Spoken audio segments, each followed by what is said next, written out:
자, 선생님이 외우라고 한 공식이랑 잘 외웠어? 네.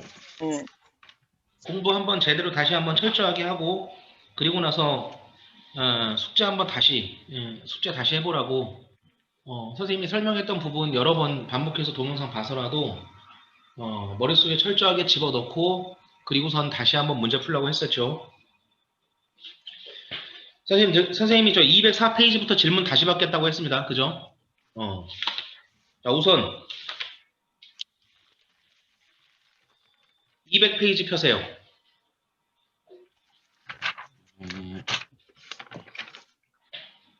200페이지 펴세요. 자, 질문 나왔던 문제. 자, 확인 1번부터.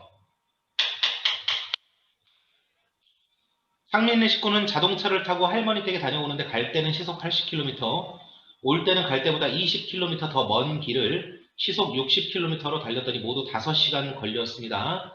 자, 돌아올 때 걸린 시간을 구하시오라고 했어요. 자, 요거는 여러분 지금까지 거리 속력 시간 관계는 여러분이 대부분 거리를 미주수로 놓고 식을 세웠어요. 시간에 관한 식을 세웠어요. 네. 요거는 선생님이 두 가지로 한번 풀어보도록 할게요. 첫 번째, 자, 할머니 댁까지의 거리 있잖아요. 그죠? 할머니 댁까지의 거리. 여기서 문제에서 돌아올 때 걸린 시간을 구하라 그랬으니까 갈 때 거리하고 올 때의 거리가 달라요. 그쵸? 갈 때의 거리와 올 때의 거리가 다릅니다. 네. 그러면 돌아올 때 걸린 시간을 구하라 그랬으니까 돌아올 때의 거리를 x라고 한번 해볼게요. 돌아올 때, 올 때.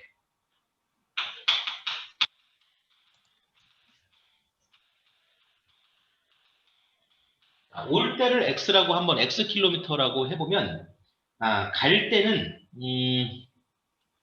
갈 때 거리는 뭐라고 표현할 수 있을까? x-20. 뭐라고? 크게. x-20. 옳지, 잘했어요. x-20이죠. 그죠?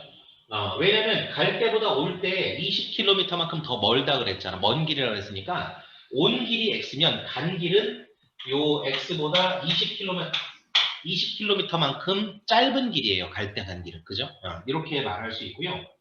그 다음에 갈 때는 시속 80km로 갔으니까 갈 때 걸린 시간은, 자, 선생님이 방정식 세울 때 항상 등식을 세워야 되니까 문제 안에서 무엇과 무엇을 같다라고 놓을 수 있는지를 생각해야 된다 그랬잖아. 그치? 근데 여기서 문제에서 전체 걸린 시간이 5시간이라고 했잖아요. 전체 걸린 시간이 5시라고 했으니까 갈 때 걸린 시간과 올 때 걸린 시간의 합이 5시간과 같다라고 식을 세울 수가 있는 거예요. 자, 갈 때 걸린 시간은 속력분의 거리이기 때문에 갈 때 걸린 시간은, 자, 갈 때 속력이 80, 갈 때의 거리가 x-20. 자, 이것이 갈 때 걸린 시간이에요. 올 때 걸린 시간은, 올 때는 시속 60km로 달렸으니까 60분의, 자, 온 거리 x 이렇게. 이게 올 때 걸린 시간. 자, 두 시간을 서로 합하면 전체 5시간과 같다. 이렇게 식을 세울 수가 있는 거예요.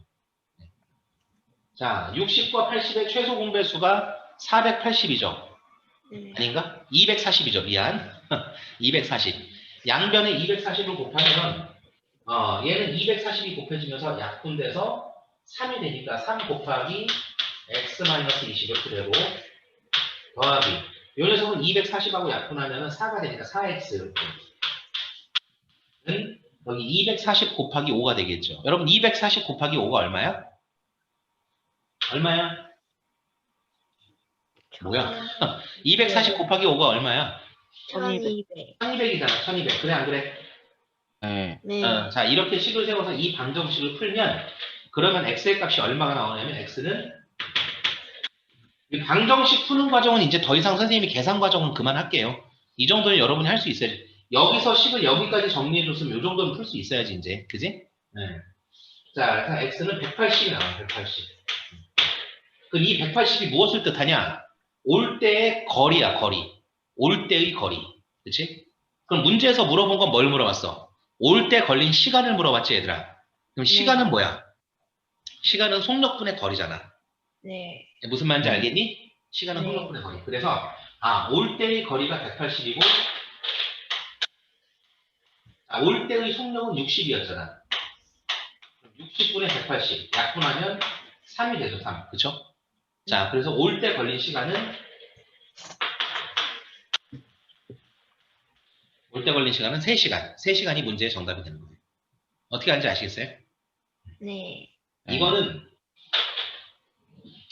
올 때의 거리 Xkm, 갈 때의 거리를 X-20km 이렇게 거리를 미지수로 놓고 집에서 할머니 댁까지의 거리를 구했지만 그치? 그렇지만 문제에서 물어본 거는 시간이니까 그 집에서 할머니 댁까지의 전체 거리를 구해서 그 다음에 올 때, 전체 집에서 할머니 댁에서 집으로 올 때의 거리 그쵸? 할머니 댁에서 집으로 돌아올 때의 거리를 구해서 돌아올 때 걸린 시간을 다시 한번 계산해서 얻어낸 거예요. 알겠죠? 자, 선생님 이것을 다른 방법으로 한번 풀어볼게요.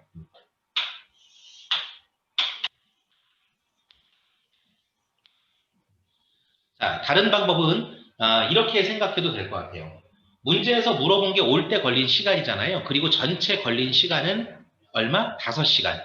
그래서 올 때 걸린 시간을 X시간 걸렸다고 합시다. 올 때 X시간 걸렸어요. 자, 그러면 갈 때 걸린 시간을 몇 시간이라고 할 수 있을까요? 아무도 모르겠어? X 플러스 20? X 플러스 20이요? 아니, 에? X 플러스 20시간이 걸렸다는 거야?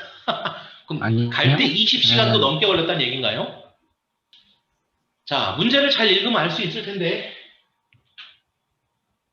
올 때 걸린 시간을 X시간이라고 하면 갈 때 걸린 시간을 몇 시간이라고 할 수 있을까요? X 빼기 5? 아니죠. X 플러스 5? 아니죠. 여러분 갈 때 걸린 시간과 올 때 걸린 시간은 합쳐서 5시간 아니야? 네. 둘이 합쳐서 5시간이잖아. 네. 올 때 걸린 시간이 5 X시간이면 갈 때 걸린 시간은 얼마야? 빼기 X. 그렇지. 5 빼기 X. 야, 이 정도도 생각 못하면 어떻게 해? 그러면은 활용 문제를 어떻게 풀어? 어? 문제 정확하게 읽은 거 맞아요? 전체 걸린 시간이 5시간인데 올 때 걸린 시간이 X시간이면 그럼 갈 때는 다 전체 시간에서 올 때 시간을 빼면 5-X 요게 갈 때 걸린 시간일 거 아니에요. 어? 자, 그 다음에 간 거리보다 온 거리가 20km 더 멀잖아요. 네. 그럼 거리를 식으로 한번 나타내 봅시다. 거리를 식으로. 자, 거리를 식으로 나타내면 거리는 속력 곱하기 시간이잖아. 그죠? 거리는 속력 곱하기 시간이에요. 그러면 간 거리를 우리가 어떻게 나타낼 수 있어? 간 거리.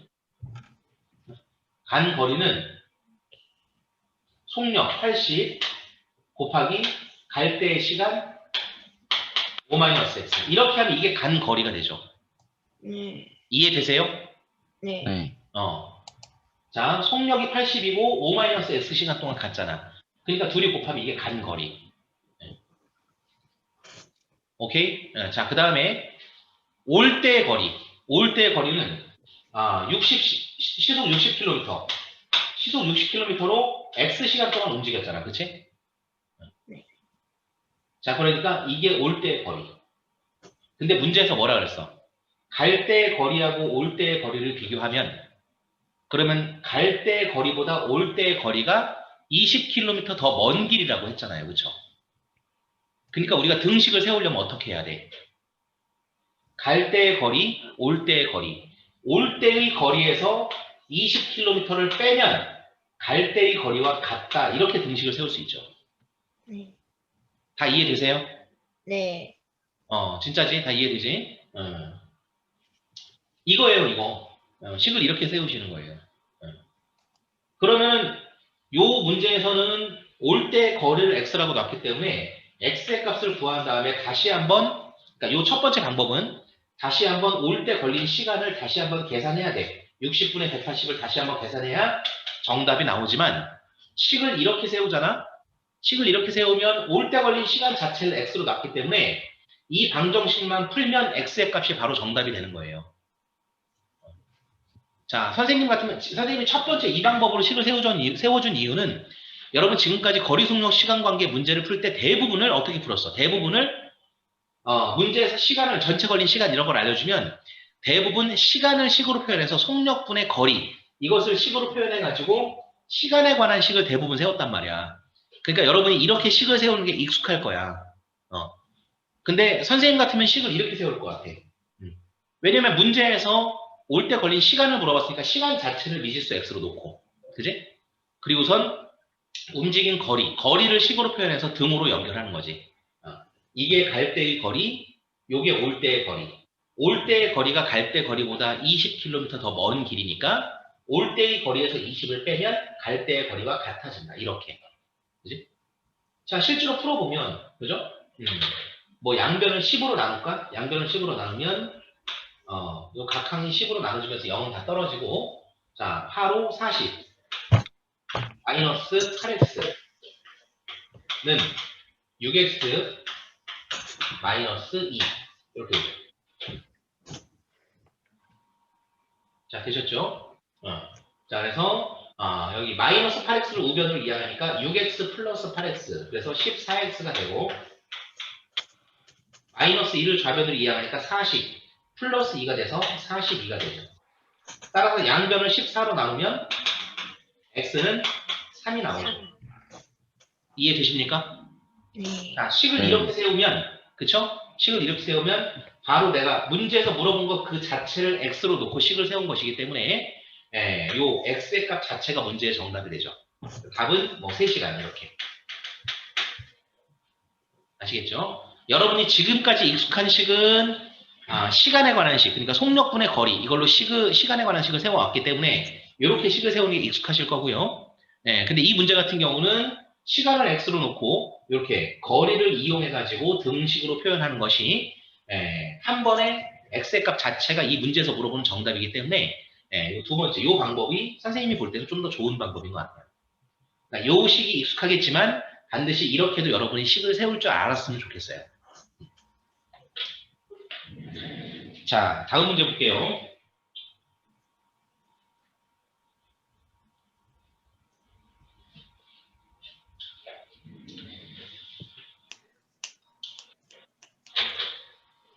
자, 선생님 지금 풀어주고 있는 거 여러분 다 지난 시간에 질문 받아놨던 문제들이야. 자, 바로 밑에 확인 2번 봐봐.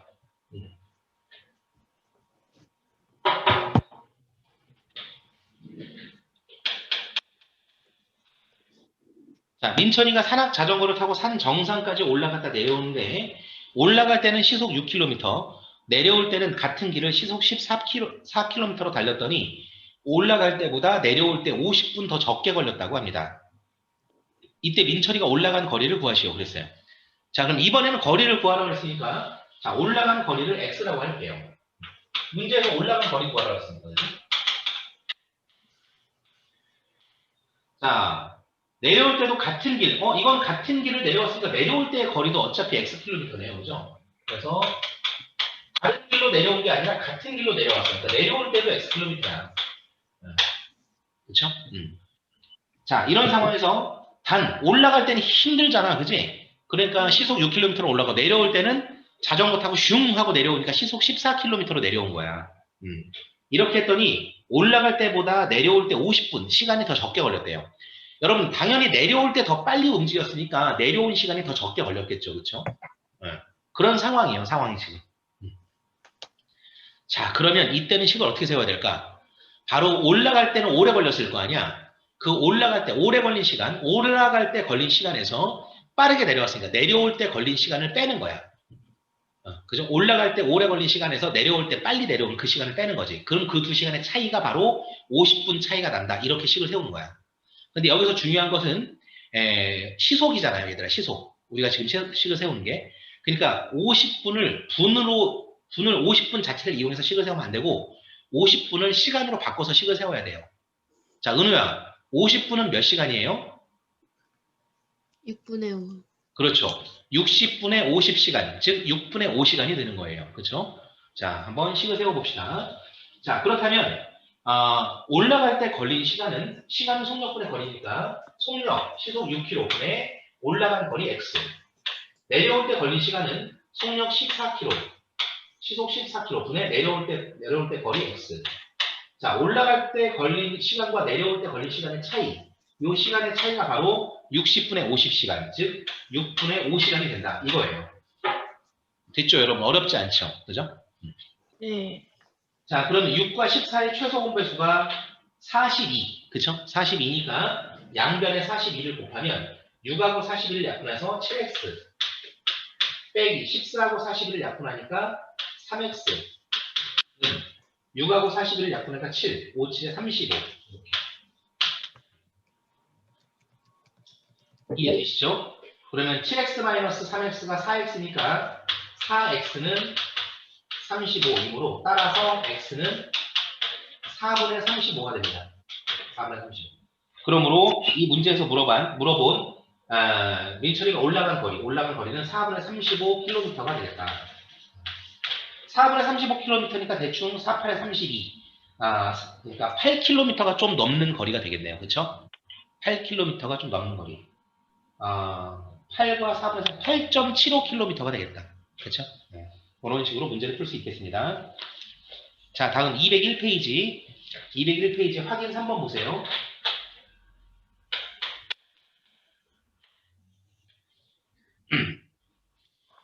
자, 형이 집을 출발한 지 10분 후에 동생이 자전거를 타고 형을 따라 나섰는데 형은 시속 5km로 가고 동생은 시속 15km로 가면 동생은 출발한 지 몇 분 후에 형과 만나냐? 자, 이것은 출발한 지 몇 분 후에 만나냐 그랬는데 만난다는 것은 뭐예요? 동생이 늦게 출발한 동생이 형을 따라잡는다는 거죠. 자, 이런 문제도 여러 번 선생님이 식을 세워줬잖아, 그치? 자, 형이 먼저 출발했어. 자, 똑같은 부분에서 형이 출발하는데 형이 동생보다 10분 먼저 출발했어. 그래서 형은 10분 동안 이만큼 움직이고 있었어요. 그리고 이 이후에도 계속 움직여요. 이렇게. 그치? 그런데 동생은 형보다 10분 늦게 출발했으니까 형이 여기 있을 때 동생은 출발한 거야. 그때 출발해서 형이 요만큼 가는 동안 동생은 더 빨리 움직여서 이만큼을 가가지고 형을 따라잡는 거죠. 그쵸? 네. 그렇게 형을 동생이 따라잡아야 그래야 둘이 만나는 거예요. 그렇다면 여기서 식을 어떻게 세우느냐? 형이 움직인 전체 거리와 동생이 움직인 전체 거리가 서로 같다. 이렇게 식을 세우면 된다 그랬죠. 자, 그래서 자, 이 문제는 거리를 식으로 표현해 가지고요. 그 거리가 서로 같다. 움직인 거리가 서로 같다. 이렇게 식을 세우는 겁니다. 자, 문제에서는 동생이 출발한 지 몇 분 후에 형하고 만나냐 그랬는데 이거는 문제에서 물어본 건 분으로 물어봤고요. 그 다음에 자, 문제에서 물어본 건 분으로 물어봤고요. 속력은 시속으로 나와 있어. 그래서 일단 시간으로 식을 세운 다음에 시간을 구해서 그걸 나중에 분으로 고쳐주시면 될 것 같아요. 그러면 동생이 출발한 지 몇 시간 후에 형이 만난다. 그것을 X시간이라고 할게요. 그죠? 동생이 X시간. 동생이 움직임. 이걸 X시간이라고 할게요. 그러면 형이 움직임 몇 시간이라고 할 수 있을까? 자, 이거 맞히는 사람은 진짜 이 문제를 완벽하게 이해한 사람이야. 자, 동생이 움직인 시간이 X시간이라면 형이 움직인 시간을 몇 시간이라고 할 수 있겠어요?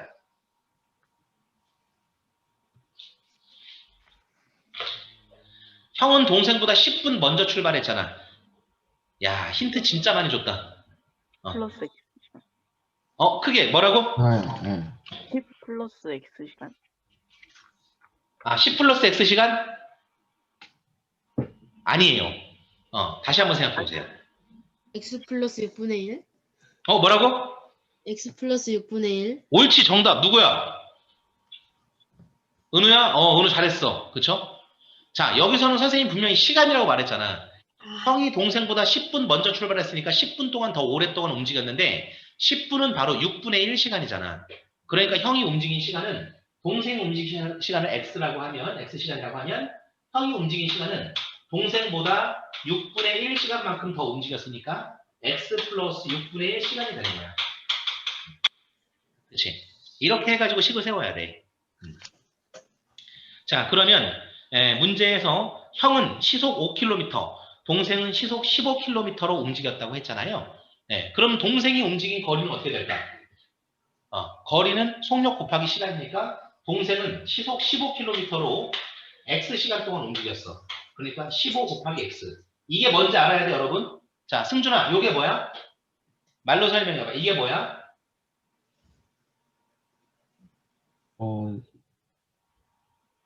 거리요. 뭐라고? 거리. 거리 맞았어. 잘했어. 근데 조금 더 구체적으로 정확하게 말하면 동생이 움직인 거리. 그치? 네. 동생이 시속 15km로 X시간 동안 움직였으니까 동생의 속력과 동생이 움직인 시간을 곱한 거니까 이게 동생이 움직인 거리야.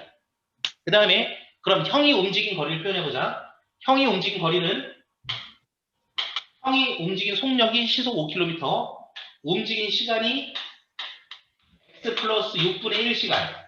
그러니까 속력 곱하기 시간 했으니까 이게 형이 움직인 거리야. 자, 여기까지 얘들아 다 이해되지?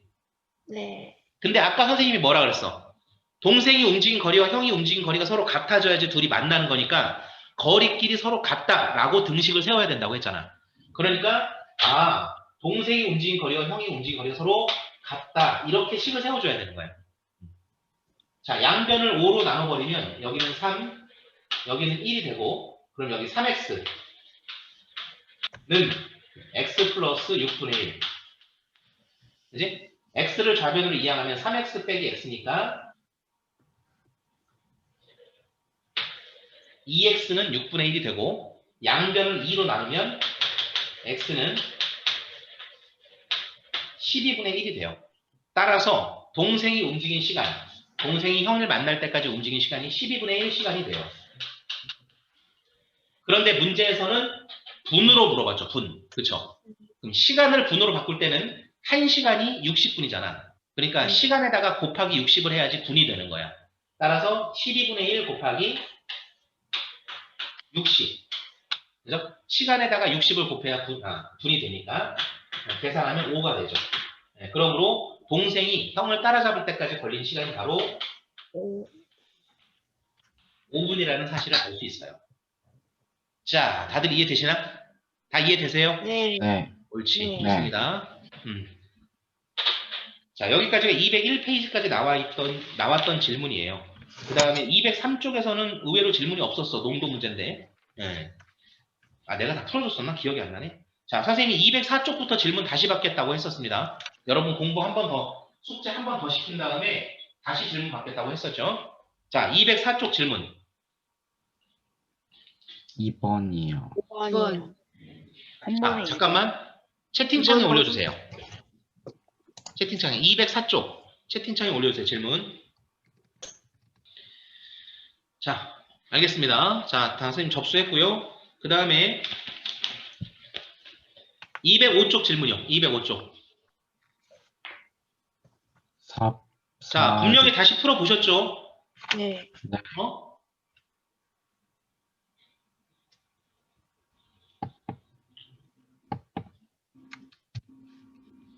자, 205쪽에 오케이, 6번. 두 문제 줄었네. 다시 풀어보니까. 원래 1번, 5번, 6번이었거든. 자, 좋습니다. 206쪽. 206쪽 질문.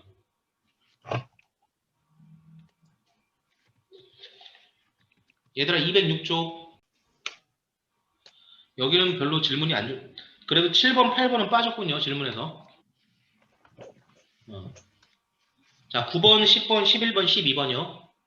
자, 이거 분명히 다시 한번 공부하고선 다시 풀어봤는데도 안 풀린 거 맞죠, 얘들아? 네. 선생님이 여러분 단순히 지난 시간에 여러분 단지 그냥 질문이 많다고 선생님이 화를 낸 게 아니에요. 진짜 질문이 많은 건 많은 거야. 근데 선생님이 항상 얘기하듯이 질문 많아도 괜찮아요. 여러분이 열심히 공부하고 진짜 잘 풀어보려고 끝까지 고민했는데도 안 풀렸다. 그럼 당연히 질문한 게 맞죠. 근데 질문이 하도 많길래 선생님이 자, 그러면은 뭐 소금물의 농도 한번 공식 얘기해봐라.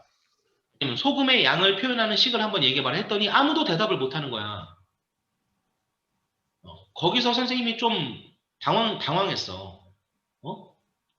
왜냐면 나는 여러분이 공부를 열심히 하고 내가 외우라는 거 다 외우고 그죠? 모르는 거 있으면 동영상을 다시 한번 보면서 열심히 공부한 다음에 질문하는 줄 알았거든?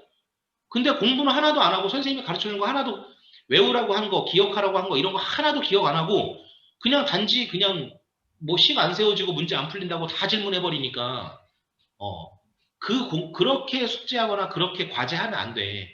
그런 방식이 잘못됐다고 선생님이 얘기한 거야, 지난 시간에. 네. 알겠지? 네.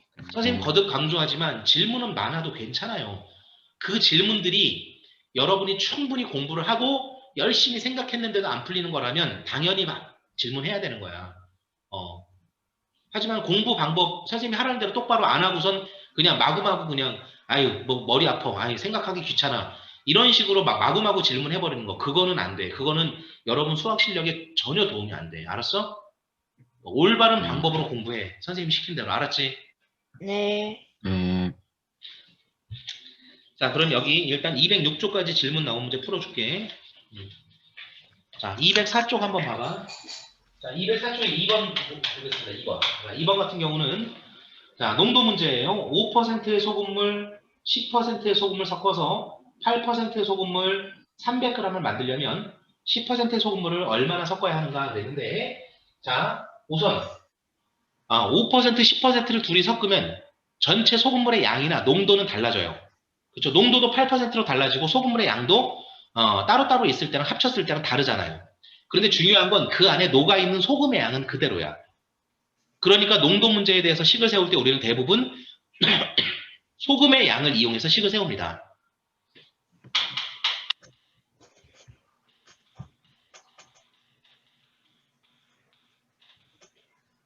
자, 은우야, 소금의 양에 대해서 이야기해봐. 식 어떻게 세워요?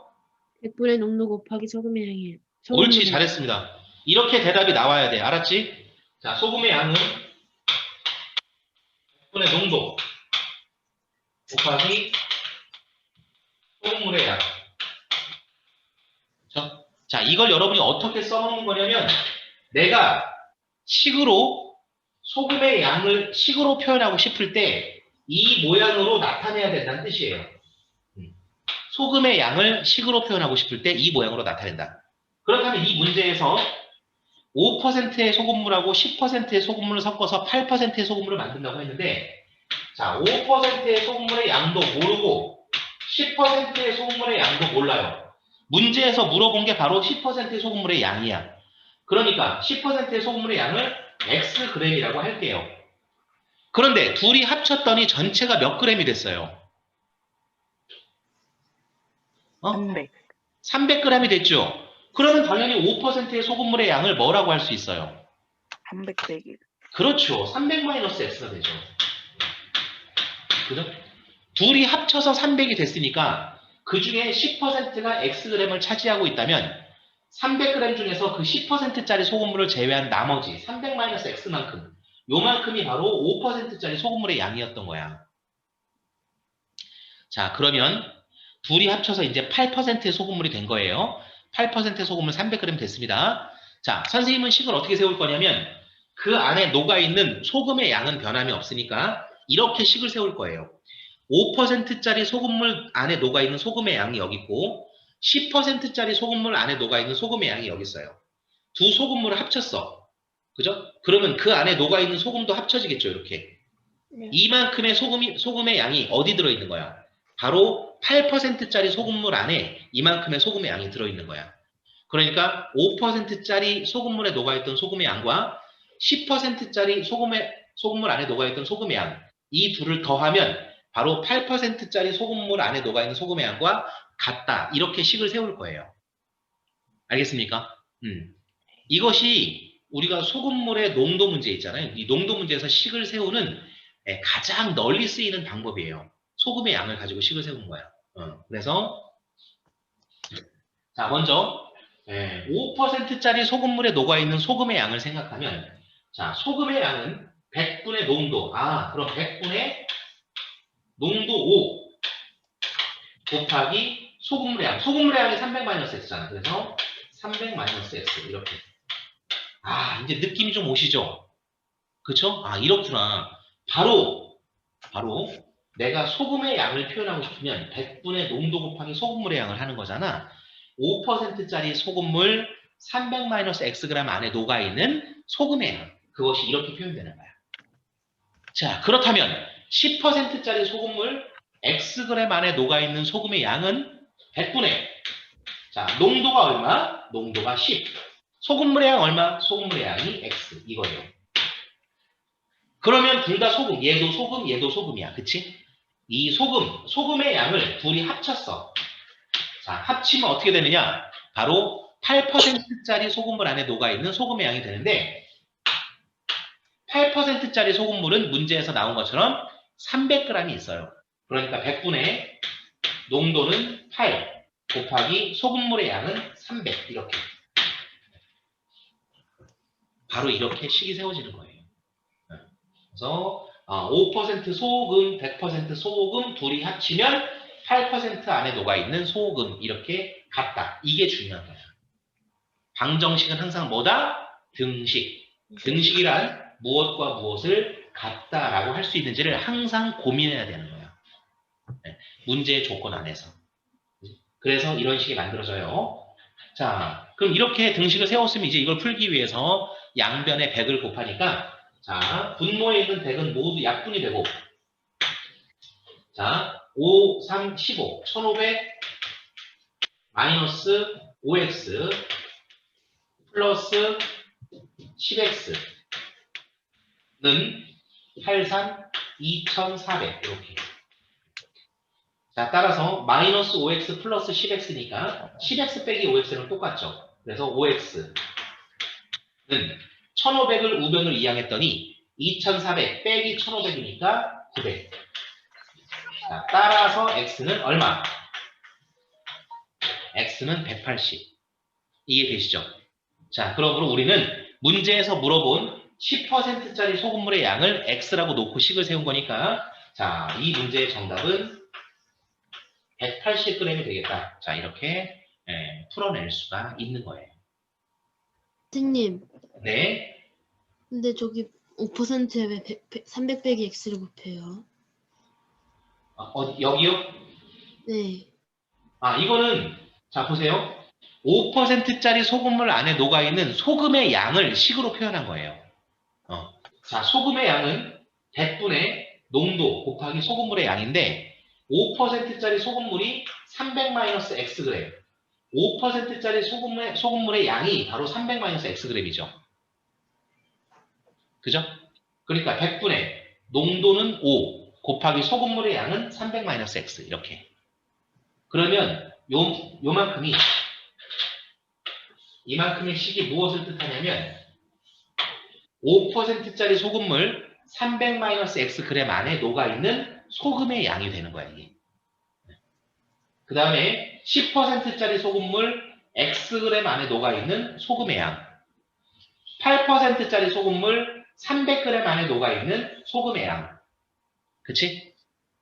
그래서 요때의 소금의 양, 요때의 소금의 양을 둘이 합치면 새로 만들어진 소금물 안에 녹아있는 소금의 양과 같다. 이렇게 식이 세워지는 거라고. 자, 은호 알겠니? 네. 아, 방금 물어본 거 은호 아니야? 누구야? 전데요. 아, 은호 맞아? 네. 자, 은호 알겠니? 네. 자, 다른 사람들은 다 이해됐어요? 자, 승준이 이해됐어요? 네.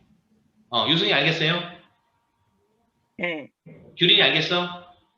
네. 자, 그래서 문제의 정답이 180g입니다. 자, 넘어갈게요. 선생님 최대한 자세히 설명했습니다.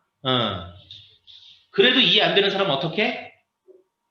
영상을 5번 보고 10번 보고 20번 보고 그죠? 계속 설명 듣다 보면 아, 선생님이 왜 저렇게 하셨구나 라는 걸 알게 될 거예요.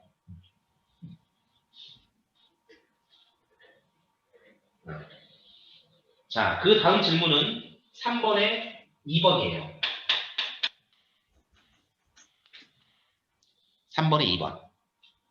자, 3번에 2번은 요거는 조금 여러분 어려울 수 있어요. 왜냐면 보통 소금의 양이 달라지지 않기 때문에 소금의 양을 식으로 세우는데 여기서는 소금을 더 집어넣어. 소금을 더 집어넣어. 그래서 소금의 양이 달라져. 하지만 그럼에도 불구하고 소금의 양을 가지고 식을 세울 수가 있어요. 네. 자, 소금의 양은 방금 전에 선생님 지웠지만 이제 여러분 머릿속에 있어야 됩니다. 100분의 농도 곱하기 소금물의 양이에요. 네. 자, 그 다음에 여러분 이걸 이해하셔야 돼요. 소금물이란 물과 소금이 합쳐진 거예요. 그쵸? 물과 소금이 합쳐진 게 소금물이야. 그러니까 예를 들어서 물이 뭐 200g 있고 소금이 50g 있어. 그럼 둘이 합치잖아? 그러면 250g짜리 소금물이 되는 거야. 알겠니? 그러니까 소금을 더 넣으면 전체 소금물의 양도 달라지는 거야. 당연한 얘기죠. 네, 소금물을 증발시키거나 아니면 소금물에다가 맹물을 더 부었을 때 소금물의 양이 달라지죠. 그때는 물의 양이 변하는 거야. 그쵸? 왜냐하면 물이 증발되거나 아니면 맹물이 더 추가되는 거니까. 네. 하지만 물의 양이 달라지는 게 아니라 소금을 더 집어넣어서 소금의 양이 달라져도 소금의 양만 달라지는 것이 아니라 전체 소금물의 양도 달라지는 거라고. 소금이 더 들어간 만큼 소금물의 양도 더 많아지는 거라고. 그지? 그걸 여러분 잘 생각할 수 있어야 돼. 자, 그럼 3번에 2번 보면 8%의 소금물 330g이 있는데 여기다가 소금을 더 집어넣어서 12%의 소금물을 만들려고 한다. 야, 이거는 우리 어머님들이 요리할 때 많이 하시는 거야. 그치? 뭐 김치찌개 같은 거 끓이시다가 국물 맛을 봤는데 싱거워. 그럼 엄마가 어떻게 하셔? 소금 넣어. 소금이나 간장을 더 넣으실 거 아니야. 그래 안 그래? 네. 그지? 그러면은 소금의 농도, 그 짠 간장의 농도가 더 올라가니까 약간 맛이 조금 더 짜지겠지, 그치? 자, 김치찌개가 너무 짜요. 그러면 맹물을 더 부어서 농도를 낮춰. 그러면 김치찌개가 좀 싱거워지죠. 근데 먹었는데 국이 너무 싱거워. 그럼 어떻게 해? 소금이나 간장을 더 집어넣어서 농도를 높이는 거야. 그럼 좀 더 짭짤해지죠. 그죠? 여기서는 지금 소금을 더 집어넣어서 농도를 8%에서 12%로 높인 거예요. 아시겠어요? 네, 그런 상황입니다. 자, 이때 집어넣어야 하는 소금의 양은 얼마입니까? 라고 물어봤죠. 자, 그러면 우선 8%짜리 소금물. 이 녀석이 330g 있었습니다. 여기다가 소금을 Xg 더 집어넣을 거야. 그렇죠? 문제에서 물어본 게 몇 g의 소금을 더 집어넣냐고 했으니까 더 집어넣는 추가라고 할까? 추가하는 소금의 양. 이 녀석을 Xg이라고 할게요. 네. 알겠죠, 여러분? 얘들 알겠니? 네. 자, 그러면 8%짜리 소금물 330g 안에 녹아있는 소금의 양이 있겠지. 이미 요 소금물 안에 녹아있는 소금이 있을 거 아니야. 선생님은 소금의 양으로 식을 세울 거니까 이미 여기 녹아있는 소금의 양이 있어. 그걸 한번 구해보자. 100분의 농도 8 곱하기 소금물의 양 330 이렇게. 그치? 이것이 이미 녹아있던 소금이야. 그런데 여기다가 소금을 더 집어넣는데 얼마만큼? Xg만큼. 그러면 이게 원래 있던 소금이고 나중에 집어넣는 소금이 X니까 요 녀석, 요 원래 있던 소금에다가 나중에 있던 소금을 추가하면 이것이 전체 소금의 양이 되겠지. 이것이 바로 전체 소금의 양이 되는 거야. 그런데 이 소금의 양은 무엇과 같을까? 바로 요 소금을 추가함으로써 만들어진 12%짜리 농도의 소금물 안에 녹아있는 소금의 양과 같은 거야, 이게. 자, 그럼 100분의 농도 12 곱하기 소금물의 양은 원래 330g이었는데 소금을 Xg 더 집어넣었으니까 전체 소금물의 양도 X만큼 늘어난 거예요, 이렇게. 그치? 자, 그러면 이건 8%에 녹아있던 소금량, 이거는 더 집어넣은 소금량. 둘이 합치면 12%로 달라진 소금물 330 플러스 Xg 안에 녹아있는 소금의 양과 어떻다?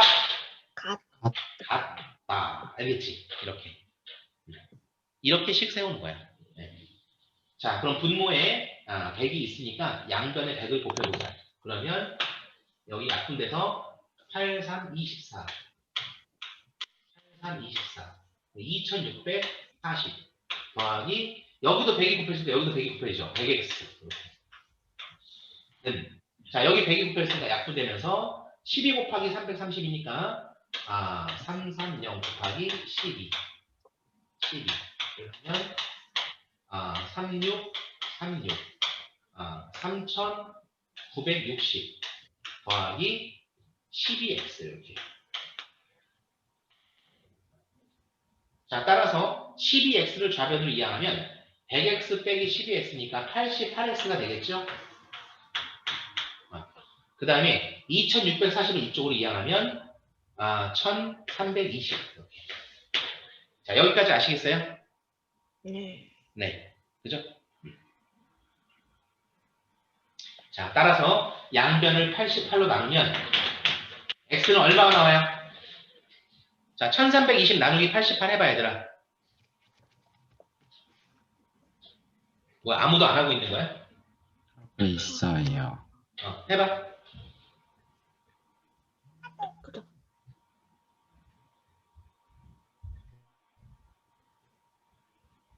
15예요.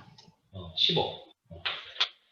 자, 그러므로 더 집어넣는, 추가시키는 소금의 양이 15g. 이 15g이 문제의 정답이 되겠습니다. 알겠죠? 이런 식으로 문제 푸는 거예요. 자, 여기 204페이지 204페이지 마지막 질문이 5번이거든요. 네, 이 5번까지 풀고 잠깐 쉬는 시간 드리도록 하겠습니다. 자, 은우야, 은우는 오늘 어디 가니? 미용실이야. 미용실? 미용실? 네. 뭐 머리하러 가? 뒤남 자르러. 머리 자르려고? 네. 뭐 예약이 3시야? 은우야? 뭘 모르겠어요. 잘 몰라?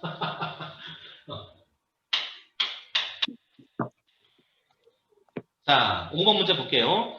자, 승준이 언제 은규라는 친구하고 달렸어? 모르겠어요. 저도 모르는 친구였나 봐요. 그래?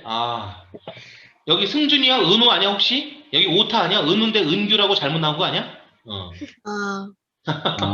그 다음 여기 보면은 호수 둘레잖아. 이거, 여기 옥정 호수공원 둘레 말하는 거 아니야, 이거? 그지? 그럴 가능성이.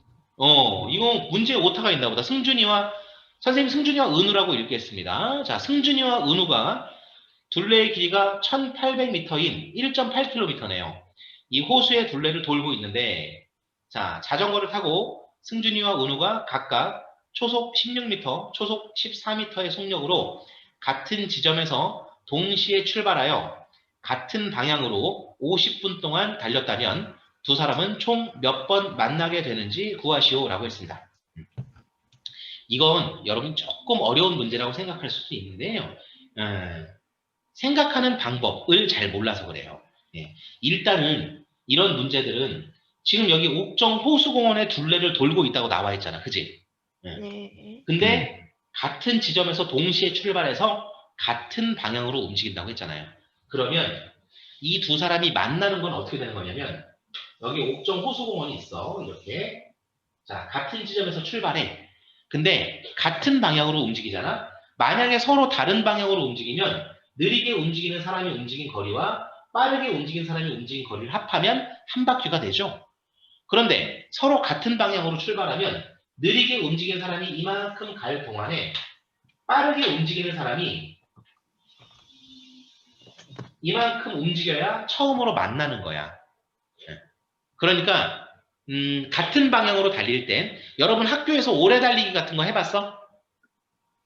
선생님이 지난번에 설명할 때 이 얘기 했었던 것 같은데 학교에서 오래 달리기 같은 거 하면 그 장거리 달리기 있잖아. 오래 달리기 하면 빠르게 달리는 친구가 나중에 천천히 달리는 친구를 한 바퀴 따라잡잖아. 그치? 네. 그런 거랑 똑같아. 출발하면서부터 빠른 친구가 앞서 나가기 시작해서 나중에 한 바퀴를 따라잡으면 만나는 거야. 그게. 한 바퀴를 따라잡으면. 그지? 그럼 이건 거꾸로 얘기하면 빠르게 움직인 사람이 움직인 거리에서 느리게 움직인 사람이 움직인 거리만큼을 빼면 자, 잘 봐. 빠르게 움직인 사람이 슉 움직여서 한 바퀴를 지나서 여기까지 움직일 때 느리게 움직인 사람은 요만큼밖에 못 갔잖아. 그러니까 빠르게 움직인 사람이 움직인 거리에서 느리게 움직인 사람이 움직인 거리를 빼면 자, 봐봐. 빼니까 딱 한 바퀴가 되지. 그래 안 그래? 그지? 이것이 바로 한 바퀴를 따라잡았다는 뜻이 되는 거예요. 네. 그러므로 빠른 사람이 움직인 거리 빼기 느린 사람이 움직인 거리를 하면 한 바퀴가 된다. 이렇게 식을 세우는 거예요. 네. 자, 그럼 그림은 지우고. 자, 여기서 승준이가 초속 16m, 은우가 초속 14m로 달리니까 승준이가 좀 빠르게 달리네요. 그렇죠? 예. 승준이가 달린 거리에서 은우가 달린 거리를 빼면 그럼 한 바퀴가 돼야 돼. 그 한 바퀴가 1800m가 되는 거야, 얘들아. 알겠지? 알겠지? 그러면 선생님은 이렇게 식을 세울게. 두 사람이 출발한 지 처음으로 만나게 되는 거. 그러니까 승준이가 은규를 한 바퀴 처음으로 따라잡게 되는 거. 그지? 예, 그거를 X초라고 할게요. 그러면 두 사람이 처음으로 만나는데 걸리는 시간. 여기 X초라고 할게요. 자, 두 사람이 처음으로 만나는데 걸리는 시간이 X초라는 것은 자, 땅 출발해서 X초 후에 승준이가 은규를 한 바퀴 따라잡는다라는 뜻입니다. 이해되시죠? 네. 자, 그러면 X초 동안 승준이가 달린 거리는 항상 속력 곱하기 시간이니까 초속 16m로 X초 동안 달렸으니까 16X가 되고 X초 동안 은규가 달린 거리는 초속 14m죠? 14m로 X초 동안 움직였으니까 14 곱하기 X가 됩니다. 자, 승준이가 달린 거리에서 은규가 달린 거리를 빼면 이것이 한 바퀴 얼마? 1800m. 이렇게 식이 세워지는 거예요. 그러면 EX는 1800이므로 따라서 X는 900이 됩니다. 900. 그렇죠? 그러니까 이게 무슨 말이고 하니 900초. 자, 900초가 지나잖아. 출발한 지 900초가 지나면 그러면은 처음으로 한번 만난다는 얘기야. 그러면 한 바퀴를 따라잡아서 처음으로 한번 딱 만났어. 따라잡았어. 그 이후에도 빠른 사람이 다시 앞서가기 시작하죠. 그 다음에 또 한 바퀴를 또 따라잡아서 또 만나고 또 빠른 사람이 앞서가고 또 한 바퀴를 또 따라잡아서 또 만나고 이러잖아. 그치? 계속 그런 식이잖아. 이렇게. 계속 이렇게. 한 사람은 빨리 돌고 한 사람은 느리게 돌면서 계속 한 바퀴를 따라잡을 때마다 만나는 거잖아, 얘들아. 그치? 무슨 말인지 알겠지? 그러니까 출발한 이후에 900초가 지날 때마다 한 번씩 만나는 거야. 그런데 문제에서 총 얼마만큼 달린다고 했냐면 50분 동안 달린대. 50분. 네. 그럼 여러분 50분은 몇 초야?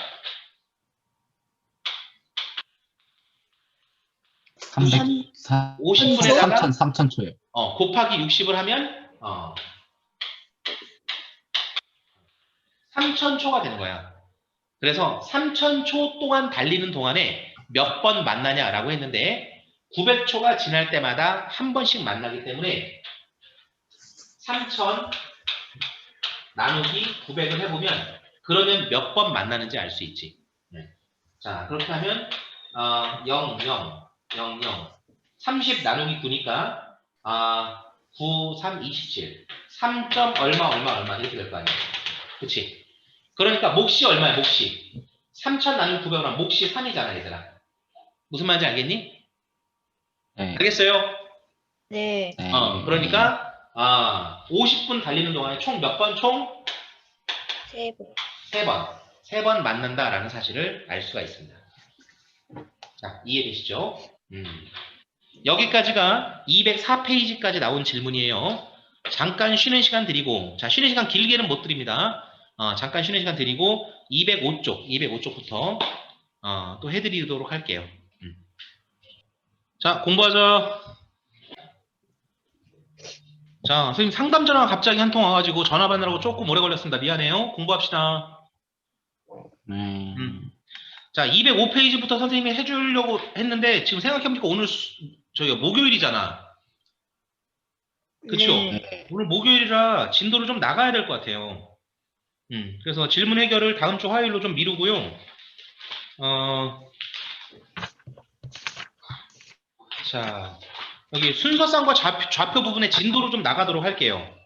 네. 알겠죠? 자, 여러분 이 부분 어렵지 않은 부분이잖아요. 그치? 여러분 잘 하던 부분이에요.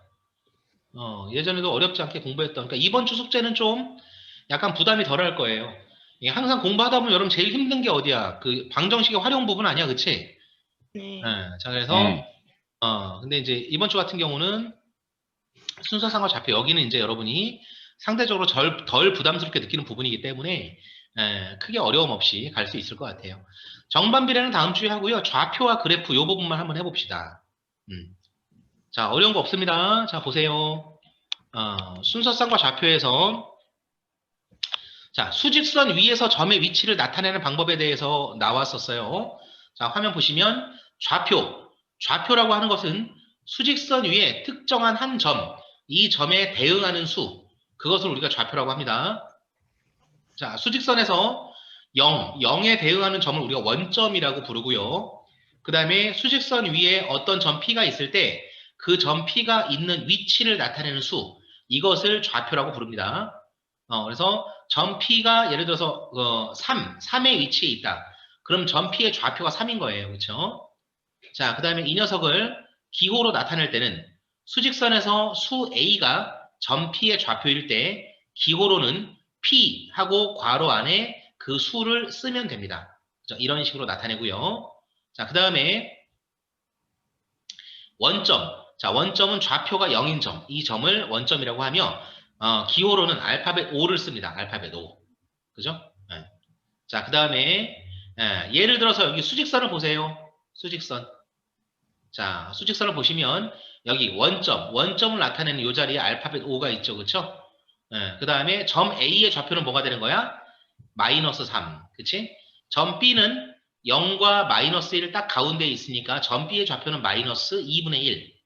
점 C의 좌표는 3. 점 D의 좌표는 4.5니까 2분의 9. 이렇게 되겠죠. 자, 이 녀석들을 기호로 나타낼 때 이렇게 A 하고 괄호 안에다가 마이너스 3. B는 마이너스 2분의 1. 자, C는 3. D는 2분의 9. 이런 식으로 나타낸다라는 겁니다. 자, 이것이 이제, 자, 뿌시럭거리지 말고, 자, 이것이, 수직선 위에서, 점의 좌표를 나타내는 방법이었고요. 그 다음에 이번에는 좌표 평면 위에서의 점의 위치를 어떻게 나타낼까라는 건데, 여기서 이제 순서쌍이라는 단어가 등장을 하죠. 순서쌍이란 두 수나 문자의 순서를 정해서 짝을 지어서 나타낸 것. 이것을 순서쌍이라고 합니다. 자, 따라서 순서쌍은 순서를 정해서 짝을 지은 것이기 때문에 요 밑에 조그마한 글씨 보면 A, B라는 순서쌍이 있고 B, A라는 순서쌍이 있다면 이 둘은 서로 같은 것이 아니다. 다른 것이다. 무슨 말인지 알겠지? 그치? A, B와 B, A는 서로 다른 것이다. 라고 나와 있어요. 자, 그 다음에 여기 오른쪽 그림, 이 그림을 좀 보세요. 그림 보시면 자, 그림과 같이 자, 두 개의 수직선이 있는데 하나는 가로로 수직선이 있고요. 하나는 세로로 수직선이 있어요. 자, 이 가로로 된 수직선하고 세로로 된 수직선이 만나는 점, 요 점이 원점입니다. 원점. 자, 원점은 선생님이 방금 전에 설명드린 것처럼 숫자 0에 해당되는 점이 원점이에요. 자, 그럼 가로로 된 수직선에서도 여기 요 자리, 그죠? 두 수직선의 교점, 요 자리에 0이 있는 거고요. 세로로 된 수직선에서도 두 수직선의 교점, 요 자리에 0이 있는 거예요. 그죠? 그래서 요 만나는 요 점을 우리는 원점이라고 부르고요. 가로로 된 수직선을 X축, 세로로 된 수직선을 Y축이라고 부르며 두 X축과 Y축을 통틀어서 합쳐서 좌표축이라고 말합니다. 알겠죠? 그 다음에 X축과 Y축이 존재하는 어떤 평면이 있겠죠. 이 평면을 뚜두두두두두두두두두두 좌표평면이라고 불러요. 좌표평면. X축과 Y축이 함께 존재하는 평면. 자, 이것을 좌표평면이라고 합니다. 자, 다음. 좌표평면 위에 점의 좌표. 이 점의 좌표는 어떻게 나타내는 거냐면, 자, X좌표를 항상 먼저 쓰고 Y좌표를 나중에 쓰시면 돼요. 자, 그래서 여기 보시면, 여기 오른쪽 그림 보세요. 오른쪽 위에 그림 보시면요. 자, 점 P가 있는 곳을 나타내는 것이 점 P를 뚜두두두두 X축의 입장에서 보면 A라는 위치에 점 P가 있고요. 그 다음에 뚜두두두두 Y축의 입장에서 보면은 이 B라는 위치에 점 P가 있는 거예요. 그래서 점 P의 위치는 X축에서 바라보면 A, Y축에서 바라보면 B의 위치에 있다 해서 A, B라고 표현하는 거야. 순서상으로. 자, 이 순서상은 항상 X좌표를 먼저 쓰고 Y좌표를 나중에 쓰시는 겁니다. 자, 선생님 손 따라오세요. 뚜두두두두두두두 따라오면 여기 보이시죠? 자, 점 P가 A, B 이렇게 나타나 있으면 자, X좌표를 항상 먼저 쓰고 그 다음에 Y좌표를 뒤에 쓰는 것이다 라고 생각하시면 돼요. 그렇다면 원점 같은 경우는 X좌표도 0이고 Y좌표도 0이니까 0, 0이 되겠죠. 자, 그러면 그림에서 한번 각각의 점의 좌표를 봅시다. 자, 승준아, 점 A의 좌표는 순서상으로 말하면 몇 컴마 몇이에요? 점 A는? 3,2요. 자, 이 화면만 보세요. 그림만. 자, A는 3,2가 되겠어요. 자, 그 다음에 은우야, 점 B는? 마이너스 3,5요. 마이너스 3,5야. 자, 마이크 계속 켜두세요. 자, 그 다음에 규린이. 점 C는? 마이너스 5, 마이너스 4예요. 옳지, 잘했습니다. 자, 다음 유승아. 점 D는? 4, 마이너스 2요. 옳지, 4, 마이너스 2. 자, 그런 식으로 우리가 좌표를 읽어주시면 되겠어요. 다음 페이지 보겠습니다.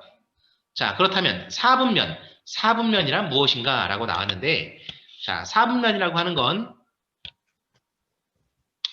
자, 좌표 평면 자체가 좌표 축에 의해서 4개의 부분으로 나눠져요. 자, 그림 보시면 여기 손 따라와. 요렇게 X축 있고 요렇게 Y축이 있으니까 전체 평면이 이렇게 그림에 따라서 하나, 둘, 셋, 넷 색깔로 구별해놨죠. 이렇게 4개로 쪼개져. 4개의 부분으로 나눠져. 이 4개의 부분에다가 숫자로 이름을 붙인 게 4분면이야. 자, 그래서 이 오른쪽 위를 1/4분면, 그 다음에 그 반시계 방향으로. 여러분, 반시계 방향이 뭔지 알지? 시계의 반대 방향을 말하는 거야. 자, 반시계 방향으로 이렇게 돌면서, 자, 여기가 1/4분면, 그 다음에 이 자리가 2/4분면, 그 아래가 3/4분면, 3/4분면의 오른쪽이 4/4분면. 그쵸? 이렇게 빙글, 반시계 방향으로 돌아가면서 오른쪽 위에서 출발해서 1, 2, 3, 4, 1, 2, 3, 4, 1, 2, 3, 4, 4분면이다 라고 생각하시면 되겠어요. 그런데 여기서 정말 중요한 게 뭐냐면 각각의 4분면에서 X좌표와 Y좌표의 부호가 중요합니다. 제 1/4분면 같은 경우는 원점을 기준으로 X축의 입장에서는 오른쪽, Y축의 입장에서는 위쪽이죠. 그런데 X값은 오른쪽으로 갈수록 커지고 Y값은 위로 올라갈수록 커져요. 그래서 원점을 기준으로, 원점이 0,0이잖아. 원점을 기준으로 X축은 원점보다 오른쪽 부분이 양수고 Y축은 원점보다 위쪽 부분이 양수입니다. 자, 원점보다 왼쪽 부분, X축에서 원점보다 그 왼쪽 부분은 음수, Y축에서 원점보다 아래쪽 부분도 음수, 그치? 그래서 제 1/4분면을 보면 X도 양수, Y도 양수, 그래서 X도 양수, Y도 양수라는 사실을 알 수 있고요. 제 2/4분면은 자, X축의 입장에서 보면 원점보다 왼쪽이잖아. 그래서 X는 음수, Y는 양수. 제 3/4분면은 X도 음수, Y도 음수. 마지막 제 4/4분면은 X는 양수, Y는 음수. 자, 이런 식으로 X좌표와 Y좌표의 부호가 각각의 4분면마다 결정되는 겁니다.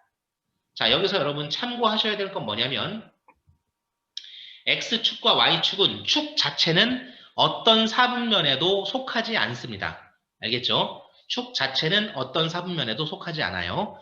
그 부분을 여러분이 주의해 주셔야 됩니다. 자, 그러면 예를 들어서 여기 화면 보세요. 점 A는 3,5입니다. 자, 예를 들어 점 A가 3,5라면 3도 양수고 5도 양수니까 점 A는 제 1/4분면 위에 있는 점이라는 사실을 알 수 있어요. 자, 점 B는 X좌표가 -1, Y좌표가 +2예요. 그럼 X는 음수, Y는 양수잖아요. 그러니까 제 2/4분면. 둘 다 음수일 때는 3/4분면. X좌표가 음수인데 Y좌표가 양수일 때는 제 4/4분면 위에 있는 점이다 라고 생각하시면 되겠습니다. 자, 여러분 아시겠죠? 자, 다음. 요거 이제 문제를 풀 때 종종 나오는데 여러분이 좀 잘 기억하고 있으면 문제 풀 때 편리할 때가 많아요. 예. 여기 여러분 왼쪽에 있는 설명보다 자, 오른쪽에 있는 그림을 보면서 선생님 설명을 한번 들어보세요. 오른쪽에 그림 보시면 여기 보세요. 제1사분면에 A, B라는 점이 있다고 합시다. 이 A, B를 X축을 기준으로 대칭을 시켜요. 여러분 X축을 기준으로 대칭을 시킨다는 건 X축이 대칭축이 되는 거니까 X축을 기준으로 뒤집는다는 뜻이에요. 그러면 여기 A, B가 X축에 의해서 뒤집어지면 뿅 해서 여기 4사분면으로 가겠죠. 자, 다시 여기 A, B라는 1사분면의 위에 있던 점이 X축을 기준으로 뒤집으면 슉 뒤집혀서 제 4사분면으로 간다는 얘기야, 이렇게. 알겠지, 얘들아? 그지? 자, 그러면 좌표가 어떻게 달라지나 보세요. X, 1사분면에 있을 때 A, B였던 점이었거든요. 자, 이 녀석이 X축을 대칭으로 하면 4사분면으로 넘어가면서 A, B가 되죠. 자, 은우야, 이게 뭐가 어떻게 달라진 거예요? 네? A, B가 A, B가 됐어요. 그러면 네. 무엇이 어떻게 달라진 거야? 사분면이 달라요. 자, Y 좌표가 마이너스. 부호가 반대가 된 거예요. 그쵸? 무슨 말인지 알겠죠? 그죠? X 좌표는 그대로 있잖아. A는 그대로 A 그대로 있는데 Y 좌표가 원래 B였는데 마이너스 B로 됐으니까 Y 좌표의 부호가 반대로 달라진 거예요. 자, A, B를 이번에는 Y축에 대해서 대칭을 해봅시다. Y축에 대해서 대칭을 하면 또 슉 넘어가니까 여기 2사분면으로 넘어와서 마이너스 A, B로 바뀌었어요. 자, 규린아, 이번에는 A, B에서 마이너스 A, B가 됐으니까 무엇이 어떻게 달라진 거예요? Y가 바뀌었어요. 뭐라고요? 어디서 어디요? 자, A, B에서 Y축을 기준으로 대칭했으니까 A, B가 2사분면으로 넘어와서 마이너스 A, B가 됐잖아요. 네. 그럼 어떻게 바뀌었어요, 좌표가? 그 X가 부호 바뀌었어요. 그렇죠, 맞아요. X좌표가 부호가 반대로 바뀌었어요. 그렇죠? 예. 자, 이해되시죠? 그러니까 우리가 여기서 무엇을 알 수 있냐면 어떤 점을 X축에 대해서 대칭하면 Y좌표의 부호가 반대가 되고 Y축에 대해서 대칭하면 X좌표의 부호가 반대가 된다. 이렇게 생각하시는 거예요. 자, 다시 한번 X축에 대해서 대칭을 하면 Y좌표의 부호가 반대가 되고 Y축에 대해서 대칭을 하면 X좌표의 부호가 반대가 된다. 이렇게 생각하시면 되겠습니다. 자, 마지막으로 원점 대칭이에요. 여러분, 점 대칭은 뭐냐면 선 대칭처럼 뒤집는 게 아니라 점 대칭은 돌리는 거예요. 돌리는데 얼마만큼 돌려? 반바퀴 돌리는 거야, 반바퀴. 그러니까 각도로 따지면 180도 돌리는 거죠. 그래서 여기 A, B는 반바퀴, 빙글 이렇게 반바퀴 돌아서 이쪽으로 오는 거야. 그러니까 1사분면에 있던 점이 빙글 반바퀴 돌아서 3사분면으로 오는 거. 이것이 바로 원점 대칭이 되겠습니다. 아시겠죠? 그 원점 대칭을 했더니 A, B가 마이너스 A, 마이너스 B로 됐어요. 바뀌었어요. 그래서 우리는 여기서 무엇을 알 수 있냐면 어떤 특정한 점을 원점 대칭시키면 X좌표와 Y좌표의 부호가 둘 다 반대로 바뀐다는 걸 알 수 있습니다. A, B는 마이너스 A, 마이너스 B로. 자, 아시겠죠? 자, 이 내용이 나와 있네요. 자, 다음은 개념 원리 확인하기 뭐 너무 쉬운 문제니까 여러분이 푸시고 선생님은 여기 자, 핵심 문제를 좀 풀어보도록 하겠습니다. 자, 보세요. 자, 시간 관계상 선생님 지금 시간이 별로 없으니까 요 모습 그대로 좀 설명을 좀 해드릴게요. 핵심 문제 1번 보시면 자, 여러분 화면만 보시면 돼요. 화면 보세요. 자, 두 순서쌍이 서로 같대요. 두 순서쌍이 서로 같다는 것은 무슨 뜻일까? X좌표는 X좌표끼리, Y좌표는 Y좌표끼리 똑같다는 뜻이에요. 그러므로 X좌표 3A와 2A-5가 서로 똑같다. 그죠? 그래서 여기 밑에 풀이를 보세요. 3A는 2A-5와 같다. 이렇게 나와 있죠. 네. 자, 이해되시죠? 그래서 요건 A에 관한 1차 방정식이잖아. 2A를 좌변으로 이항하면 A는 마이너스 5라는 사실을 알 수 있습니다. 그 다음에 Y좌표는 Y좌표끼리 똑같아야 돼. 그래서 문제에서 나와 있는 2B-4와 3B가 서로 똑같아야 돼요. 자, 따라서 2b-4는 3b 이렇게 방정식을 세우면 b의 값은 마이너스 4임을 알 수 있어요. 문제에서 물어본 것은 바로 a-b의 값이니까 자, a인 마이너스 5에서 b인 마이너스 4를 빼면 마마 뿔이 되니까 마이너스 5 플러스 4나 마찬가지이므로 결과는 마이너스 1이 나오죠. 그래서 문제의 정답은 마이너스 1입니다. 자, 다음 2번 문제 볼게요.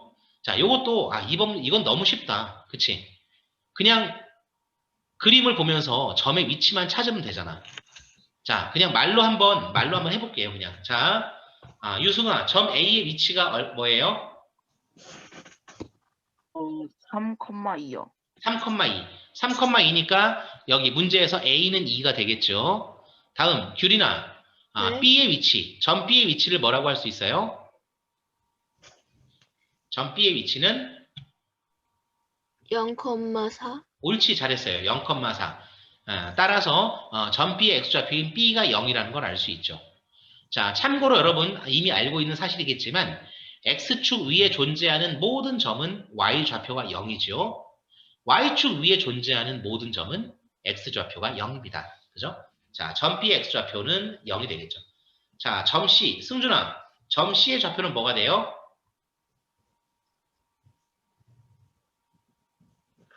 승준아, 점 C의 좌표를 마이너스 2,3이요. 옳지. 그래서 C는 마이너스 2, D는 3이 되겠죠.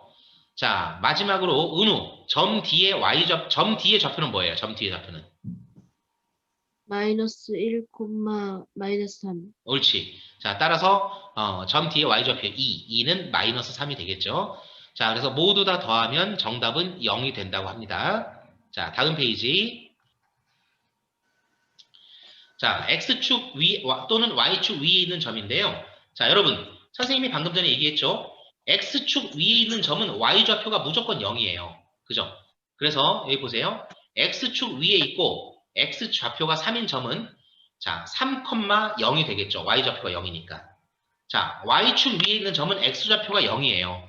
그러므로 Y축 위에 있고 Y좌표가 마이너스 2인 점은 0, 마이너스 2가 되겠죠. 너무 쉬운 문제라 바로 넘어가도록 할게요. 자, 4번 문제. 자, 이것도 X축과 Y축 위에 있는 점에 관련된 문제인데요. 문제를 잘 보세요. 점 P와 점 Q가 있어. 근데 각각 이것이 X축, Y축 위에 있대. 이거는 점 P가 X축, 점 Q가 Y축 위에 있다는 뜻이야, 얘들아. 알겠니? 자, 이해되지? 자, 점 P와 Q가 X축, Y축 위에 있다고 그랬으니까 P가 X축, Q가 Y축 위에 있다는 얘기지. 자, X축 위에 있는 점은 Y좌표가 0이죠. 얘들아, 그래 안 그래? 네. 그러면 X축 위에 있는 점 P에서 점 P의 Y좌표인 마이너스 3분의 1 A 빼기 2. 요 녀석이 바로 0이 돼야 되는 거야. 자, 그러면 밑에 풀이 보시면 마이너스 3분의 1 A 빼기 2가 0이니까 마이너스 3분의 1 A가 2. 자, 양변을 마이너스 3분의 1로 나누면 A는 마이너스 6이 되겠습니다. 자, 다음 점 Q는 Y축 위에 있는 점이니까 점 Q의 X좌표가 0이어야 돼. 따라서 점 Q의 X좌표인 2B-4가 0이야. 자, 그러므로 2B-4가 0이 되려면 2B가 4, 즉 B가 2가 돼야 되겠죠. 자, 오케이. 그러므로 문제에서 물어본 A 곱하기 B의 값은 마이너스 6 곱하기 2니까 정답은 마이너스 12가 되겠습니다. 자, 다음 페이지. 자, 이거 여러분 질문 많이 하죠. 그죠? 자, 이 문제 좌표 평면 위에서 뭐 삼각형의 넓이 이런 문제 질문 많이 하는데 사실 이거 질문 많으면 안 돼. 이거. 어렵지 않은 문제예요. 예. 자, 보세요. 일단 이 문제는 어떻게 하는 거냐면 여러분이 좌표 평면 위에다가 점을 찍어. 자, 문제에서 점이 3개가 주어졌다면 이 도형은 분명히 삼각형이 나오겠죠, 얘들아.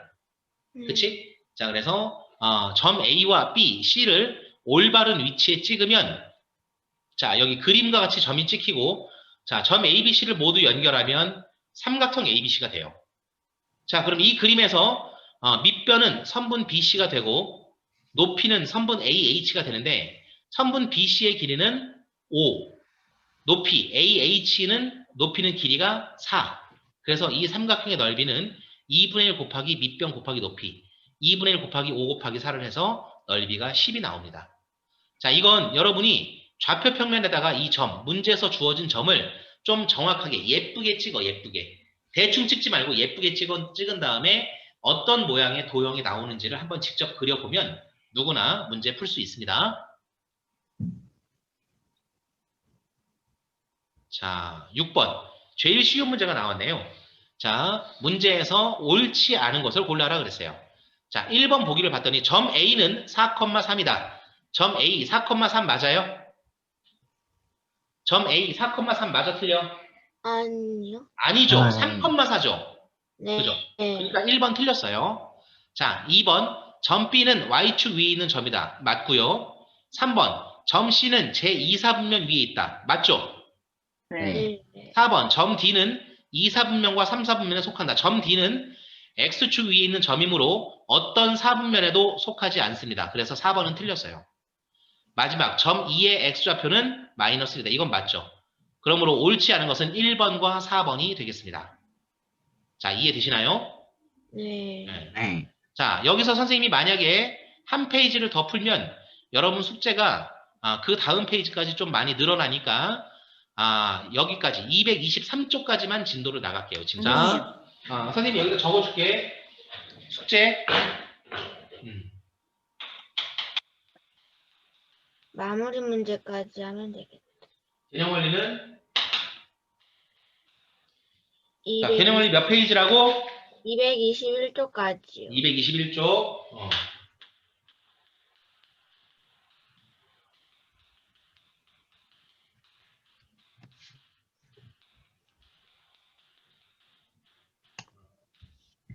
자, 숙제 잊어버린 사람은 동영상 다시 살펴봐. 알았지? 네. 네. 쌤, 네. 만렙 88쪽 말고 87쪽까지 있어요. 88쪽은 없어요? 네. 그러면은 87쪽까지만 하세요. 네. 만렙은 87쪽이요. 88쪽은 문제가 아닌가 보구나. 만렙은 87쪽까지. 자, 요게 숙제입니다. 다음 주 화요일까지 숙제예요. 여러분 잊지 마시고요. 알겠지요? 자, 얘들아, 선생님이 이제 조금 있다가 또 다음 시간 수업을 시작해야 돼서 오늘 수업은 여기까지 하도록 할게요. 자, 오늘 수고 많으셨고요. 내일 크리스마스지? 네. 네. 근데 우리 내일도 확인학습 합니다. 신나죠? 네? 내일도 확인학습해요. 네. 자, 내일도 수업하고 그 다음에 그 다음 주 금요일이 1월 1일이거든. 그때는 쉬게 해줄게 선생님이. 알겠죠? 내일은 수업하고요. 내일 수업해요? 수업한다니까. 크리스마스에 수업할 거야. 너무 좋지 우리 학원. 그죠? 선생님 최고. 그죠? 아니요. 빨간 날도 없어. 너무- 무조건 그냥 공부하는 거야 우리는. 그지? 하지만 와. 1월 1일 새해 첫날에 공부하는 건 조금 오반 것 같아. 그치? 그러니까 1월 1일에 쉬고 내일은 공부하자. 오케이? 네. 자, 오늘 대단히 수고 많으셨고요. 메리 크리스마스. 내일 봅시다. 네. 음.